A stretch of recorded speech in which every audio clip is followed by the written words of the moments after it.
Welcome, Tips to Thrive.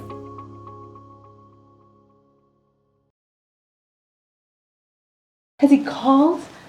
I don't understand. I thought it went so well. Why hasn't he called? After a consultation, has that ever happened to you? You see a patient, you think it goes great, but then they ghost you.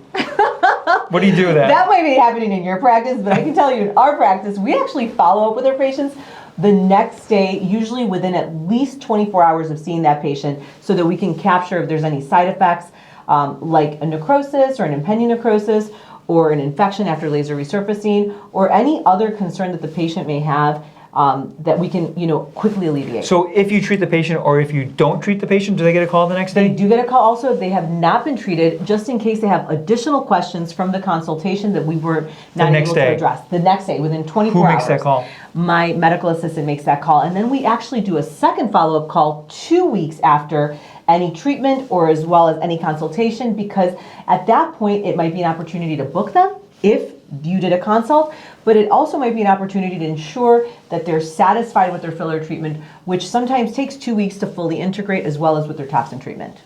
So 2 weeks later, and then what? And then beyond that, do you ever send emails or text messages? We used to do at the end of the month, send out also a letter. It's kind of like that final touch, to thank the patient for coming to our practice, and let them know that we are available to see them and direct them to our website if they have any additional information that they want to get. A physical letter. A physical letter. Okay, so the 3 tips we're going to give here for follow-up with patients after you've seen them in the clinic is, number 1, have someone get in touch with them, probably the next day, 24 hours, and certainly again in 2 weeks, to see how they're doing, to make sure they're happy and satisfied. Number 2 is use multiple media. You're making phone calls, you're text messaging, you're using emails, and you're sending a physical letter.